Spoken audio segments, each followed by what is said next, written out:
comprobar si la media del peso de las aves, de las fatídicas aves, es igual a 14 o es igual a 18. Esas son nuestras dos hipótesis y la nuclear alternativa. Entonces, eso permite, ya han visto este dibujo en innumerables ocasiones, definir las funciones de distribución de probabilidades asociadas con cada una de estas hipótesis y permiten definir esas áreas azules y rojas que son las probabilidades de cometer errores. Las probabilidades de rechazar la hipótesis, en azul la probabilidad de rechazar la hipótesis nula cuando la misma es cierta, para valores extremos de peso en la dirección de la alternativa, y la área roja, la probabilidad de rechazar la hipótesis alternativa cuando la misma es cierta para pequeños valores de peso más probablemente compatibles con la hipótesis nula. Esto es lo que hemos visto en el mismo dibujo de las últimas 3 clases. ¿Ok? Y estos errores, también lo mencionamos, también lo mencioné, eran errores de decisión. Alfa y beta son errores de decisión. En ambos casos rechazamos hipótesis que son ciertas. Y corresponden a falsos negativos y a falsos positivos. Eso también ya lo discutimos. Estoy recapitulando nada más. Entonces, en general las hipótesis estadísticas, como saben, como les dije al comienzo de la clase anterior, se formulan de esta forma. Es decir, se formulan como desigualdades o como diferencias. No con respecto a valores. Las hipótesis alternativas son como desigualdades o diferencias y no, como decía antes, como μ es igual a 18. Son típicamente de esta forma. Entonces, lo que hacemos es que rechazamos la hipótesis nula, eso también ya lo vimos, para valores extremos en la dirección sugerida por la hipótesis alternativa. ¿Okay? Si la hipótesis alternativa es que μ es mayor que 14, entonces rechazamos para la cola derecha de la distribución suponiendo H0 cierto. Y una consecuencia de que también lo mencioné, de formular hipótesis estadísticas de esta forma, es que no se puede calcular beta. No se puede calcular la probabilidad de rechazar el área roja, porque fíjense, vuelvo sobre esto un segundo atrás. Esta área roja, que está allí indicada, está definida con respecto a la distribución de la derecha, la distribución suponiendo H1 cierta. Si yo no tengo esa distribución centrada en un valor específico, pues no puedo calcular, no puedo definirla, no puedo calcular esa área. Entonces lo que pasa es que cuando planteamos hipótesis de esta forma, no se puede calcular el área roja. No se puede calcular el área roja porque hay una familia infinita de distribuciones de probabilidad compatibles con H1 cierto. Entonces lo que hacemos es que fijamos el nivel de significancia al 5%, o sea, la probabilidad de rechazar H0 cuando la misma es cierta, y trabajamos con eso. Y eso quiere decir, repito de nuevo, que se acepta el riesgo de equivocarse en una de cada 20 decisiones sobre H0 basada en muestras aleatorias. Eso es lo que argumenté antes. Ok, llego a mi punto. Entonces, la potencia de un test, recapitulado todo eso, la potencia de un test es 1 menos beta. ¿Okay? Vamos a ver qué es beta. Vamos a recordar y escribir de nuevo qué es beta.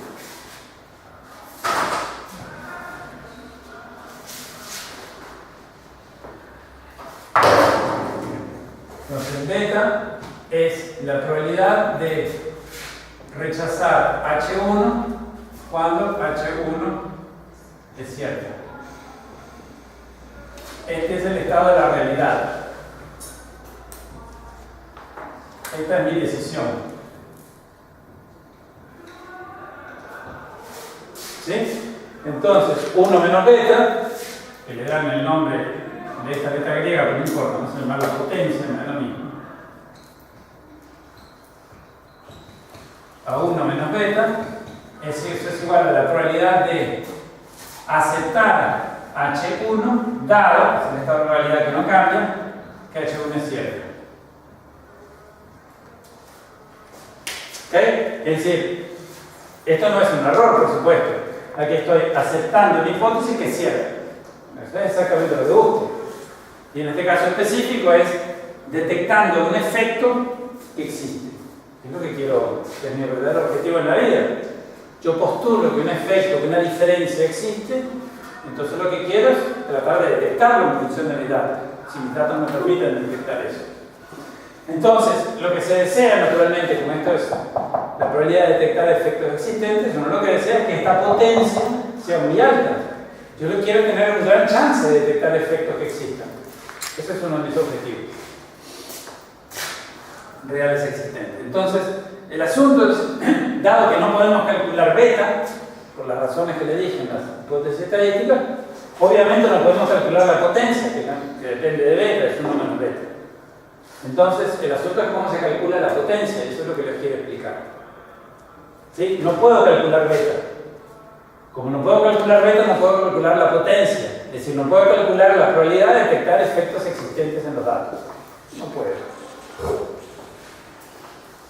Entonces, he aquí el mismo dibujo. Entonces, cuando uno define esa región de rechazo de hipótesis nula, es esa área azul. Entonces, para definir esa región de rechazo, lo que tengo que conocer el valor del parámetro de la media, suponiendo que H0 es cierta, y definir el valor de alfa. ¿Okay? Y entonces no puedo, como les he argumentado, no puedo definir la zona de rechazo de H1, porque H1 no está definida. ¿Okay? Entonces, la potencia de un test depende de tres cosas. ¿Okay? Depende de tres cosas. Y quiero que lean esto, y se lo mencioné en un libro donde esto está lúcidamente escrito, el de allá abajo. Depende de tres cosas. Depende del nivel de significancia. ¿Okay? Depende de la magnitud del efecto que se quiera detectar, y eso es lo que voy a mostrar, que voy a decir qué significa, y depende del tamaño de la muestra. ¿Okay? Depende de tres cosas.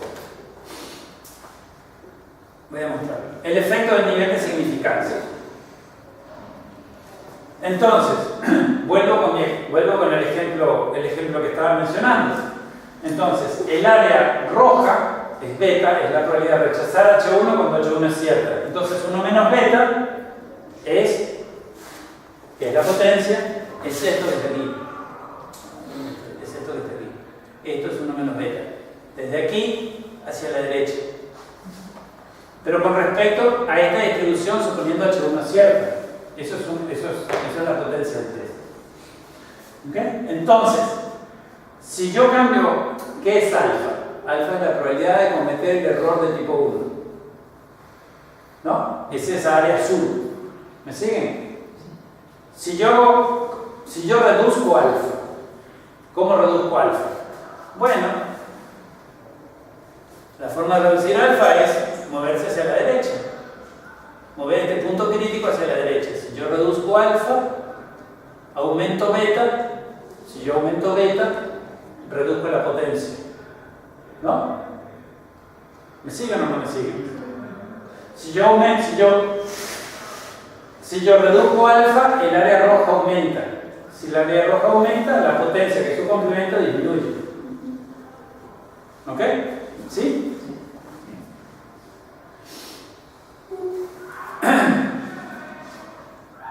Y a la inversa, si yo hago alfa más grande, o sea, si pongo ese punto crítico, lo muevo hacia la izquierda, entonces reduzco beta y aumento la potencia. ¿Se entiende la representación gráfica? Entonces, aumentar la probabilidad de detectar efectos reales conlleva el aumento de la detección de falsos positivos. Eso puede o no ser deseable, depende de las consecuencias de los falsos positivos. Recuerden el ejemplo del cáncer.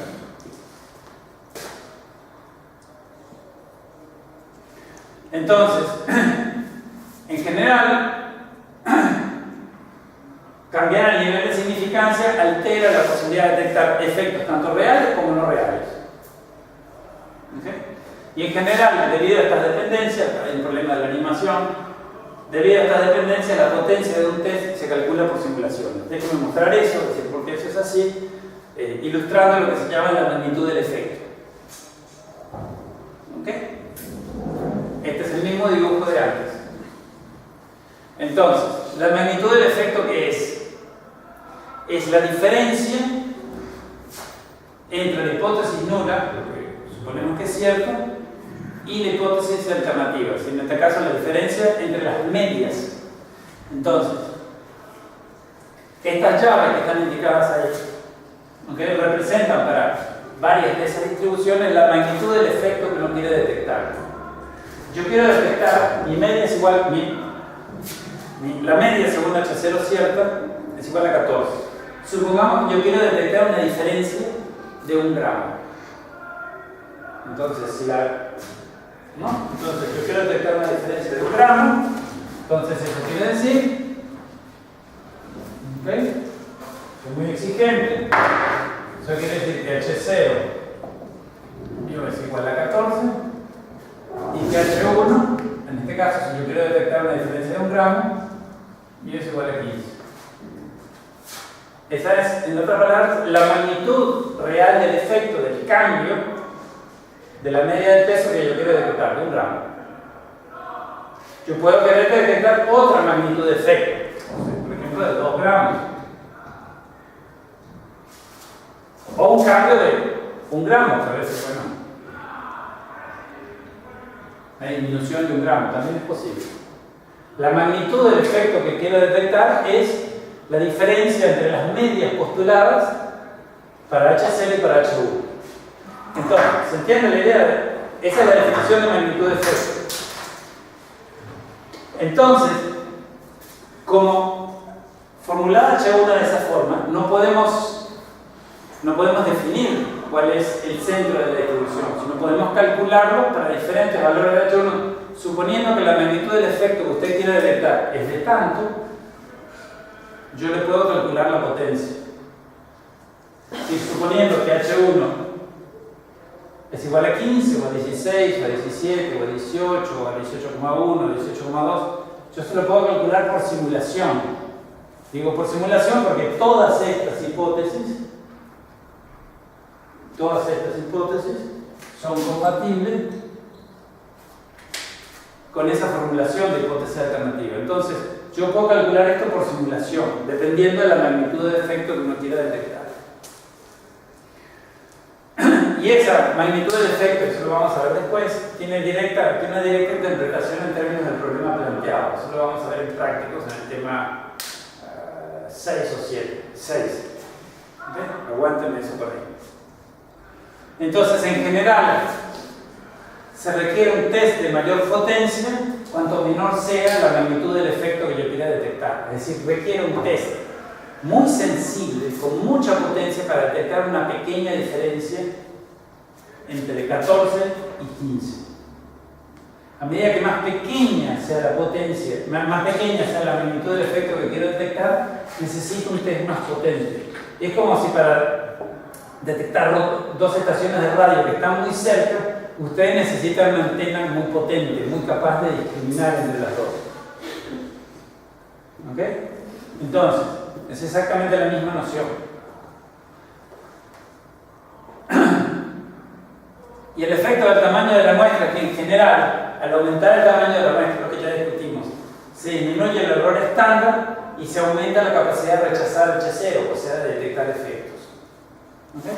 Entonces, al aumentar el tamaño de la muestra al aumentar el tamaño de la muestra tenemos un test más potente, pero más potente en relación a la magnitud del efecto que queramos detectar. La discusión es más compleja. Yo no quiero confundirlos en este punto. ¿Okay? La discusión es más compleja. Yo solo quiero decir que la potencia de un test no se puede calcular directamente. No se puede calcular directamente por la forma como formulamos las hipótesis estadísticas, que es ese dibujo que tenemos allí. Entonces, se puede calcular por simulaciones. Y esas simulaciones dependen de tres cosas: de la magnitud del efecto que uno quiere detectar, del nivel de significancia y del tamaño de la muestra. Y eso se calcula por simulaciones. ¿Bien? Nada más que eso quiero decir. Entonces, lo que sí quiero es que ustedes lo lean. Podemos discutir en detalle, pero yo no quiero darle más información que conlleve a confusión en lugar de dejar las cosas claras al punto en que estamos. A ver. Bien, y esto concluye las 5 cosas que quería decir ahora. ¿Hay preguntas?